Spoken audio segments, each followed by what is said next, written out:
Assalamualaikum warahmatullahi wabarakatuh.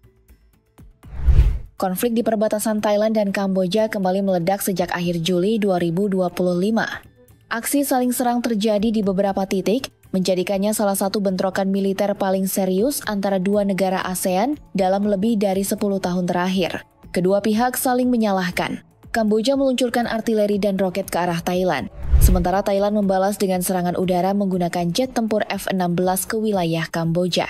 Hingga kini, sedikitnya 14 orang tewas, kebanyakan warga sipil Thailand, termasuk seorang anak kecil. Lebih dari 30 orang lainnya terluka. Pemerintah Thailand langsung mengevakuasi lebih dari 100.000 warganya dari 4 provinsi di perbatasan ke tempat penampungan darurat. Pertanyaannya sekarang, bagaimana tanggapan ASEAN terhadap ketegangan ini? Dan bagaimana dunia memandang konflik yang terus memanas di kawasan tersebut? Sebenarnya, konflik antara Thailand dan Kamboja ini bukan hal baru. Ketegangan antara Bangkok dan Phnom Penh sudah berlangsung sejak lama, dipicu oleh warisan sejarah kolonial yang belum tuntas. Akar permasalahannya terletak pada sengketa wilayah, terutama soal siapa yang berhak atas kompleks candi kuno bernama Preah Vihear. Candi Hindu yang terletak di perbatasan itu jadi simbol utama konflik. Pada tahun 1962, Mahkamah Internasional ICJ sudah memutuskan bahwa candi itu milik Kamboja. Tapi, wilayah di sekitar candi dan titik-titik perbatasan lain masih jadi bahan sengketa. Ketegangan makin memuncak di tahun 2008 saat Kamboja mengajukan Preah Vihear sebagai situs warisan dunia UNESCO. Langkah itu memicu semangat nasionalisme di kedua negara dan berujung pada baku tembak yang menewaskan banyak tentara hingga tahun 2011. Akhirnya, pada 2013 ICJ kembali menegaskan bahwa wilayah di sekitar Preah Vihear memang milik Kamboja dan memerintahkan pasukan Thailand untuk mundur. Sejak itu, ketegangan sempat mereda. Namun sayangnya, beberapa bagian perbatasan lainnya termasuk area sekitar Candi Tamuantom masih belum punya batas yang jelas. Kondisi inilah yang membuat bara konflik terus tersimpan dan bisa kapan saja kembali menyala. Dan benar saja, memasuki tahun 2025, situasi di perbatasan Thailand dan Kamboja kembali memanas.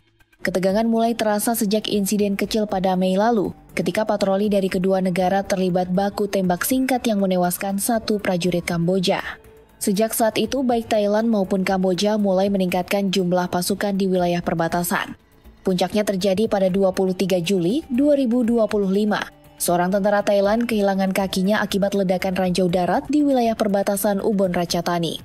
Pemerintah Thailand menuding ranjau itu baru saja dipasang oleh militer Kamboja. Menanggapi hal ini, Bangkok langsung menarik pulang duta besarnya dari Phnom Penh dan mengusir duta besar Kamboja dari Bangkok sebagai bentuk protes. Kamboja pun tak tinggal diam, mereka mengecam balik, menyebut langkah Thailand itu terlalu berlebihan.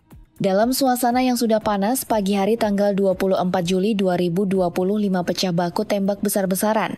Menurut laporan dari pihak Thailand, insiden ini dipicu oleh pasukan Kamboja yang lebih dulu menembaki pos militer Thailand di dekat kompleks Candi Tamuantom. Kontak senjata yang awalnya bersifat lokal ini dengan cepat menyebar luas. Kedua belah pihak saling melepaskan tembakan artileri berat. Bahkan, Kamboja dilaporkan menembakkan roket BM-21 ke sejumlah titik di sepanjang garis perbatasan. Sebagai respons, Thailand mengerahkan 6 jet tempur F-16 dan salah satu diantaranya menjatuhkan bom presisi ke sasaran militer di dalam wilayah Kamboja. Pertempuran pun terus meluas. Setidaknya ada 6 sektor perbatasan berbeda yang ikut terdampak, membentang hingga 209 km. Situasi ini benar-benar mengkhawatirkan, karena jarang sekali Asia Tenggara mengalami konflik terbuka antara dua negara anggota ASEAN.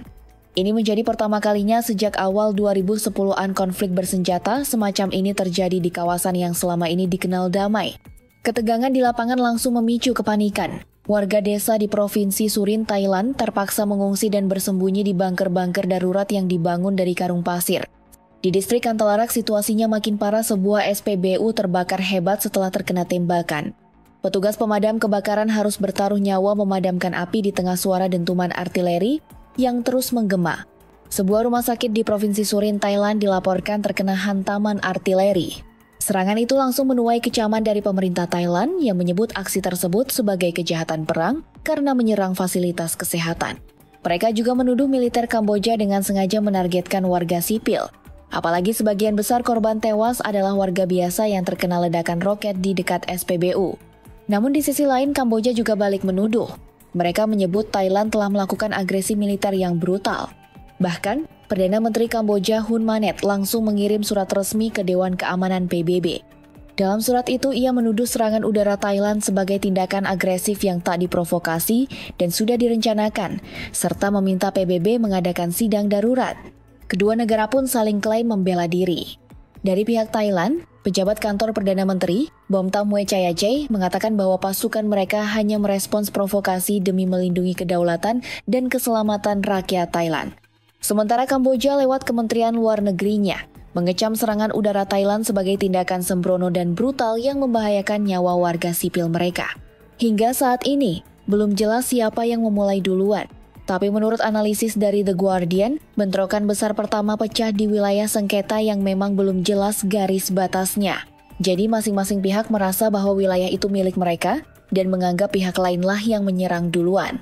Ketegangan ini jelas bikin ASEAN khawatir. Saat asap pertempuran belum juga reda, banyak pihak mulai takut konflik ini bisa berkembang jadi perang skala penuh antara dua negara Asia Tenggara. Dan kalau itu benar terjadi, bisa dibilang ini adalah mimpi buruk bagi ASEAN, organisasi yang sejak awal berdiri ingin menjaga perdamaian di kawasan. Konflik antara Thailand dan Kamboja ini tak cuma soal korban jiwa dan krisis kemanusiaan lokal, tapi juga bisa menggoyahkan stabilitas kawasan. Para pengamat menyebut bahwa ASEAN sekarang sedang diuji karena pertumpahan darah ini terjadi antara dua anggotanya sendiri. Jika tak segera dihentikan, konflik ini bisa mengikis kepercayaan terhadap ASEAN sebagai kawasan damai. Di tengah krisis yang memanas, Malaysia yang tahun ini menjabat sebagai ketua ASEAN langsung bergerak cepat.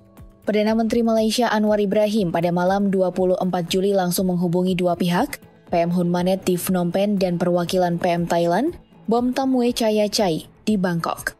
Ia menyampaikan keprihatinan mendalam Malaysia atas situasi yang makin panas. Dalam pernyataan resminya yang diunggah di media sosial, Anwar menegaskan bahwa baik Malaysia maupun ASEAN ingin kedua negara segera menghentikan semua bentuk kekerasan dan duduk bersama untuk berunding. Sementara itu, perhatian publik kini tertuju ke Indonesia yang dikenal sebagai primus inter pares, alias salah satu pemain paling berpengaruh di ASEAN. Banyak yang menantikan sikap resmi Jakarta dalam merespons konflik panas antara Thailand dan Kamboja ini. Namun sampai sejauh ini, belum ada pernyataan langsung dari Presiden Prabowo Subianto terkait krisis tersebut. Ketiadaan pernyataan itu sempat memunculkan tanda tanya. Apalagi mengingat peran Indonesia selama ini yang sering tampil sebagai juru damai dalam konflik regional. Meski begitu, sejumlah sumber meyakini bahwa diplomasi jalur belakang alias backdoor diplomasi tengah berjalan. Kementerian Luar Negeri RI dikabarkan sudah berkoordinasi erat dengan Malaysia selaku ketua ASEAN dan menyatakan kesiapannya untuk turun tangan jika dibutuhkan. Dalam pertemuan Menteri Luar Negeri ASEAN di Kuala Lumpur, Menteri Luar Negeri Indonesia juga hadir dan secara prinsip menyatakan sepakat ketegangan antara Thailand dan Kamboja harus diselesaikan lewat dialog, bukan lewat senjata. Artinya, meski belum bersuara lantang di depan publik, posisi Indonesia sejauh ini sejalan dengan upaya perdamaian. Kini dunia menanti bagaimana akhir dari babak genting konflik Thailand-Kamboja ini. Perang terbuka adalah skenario yang ditakuti semua pihak. Semoga tidak sampai terjadi.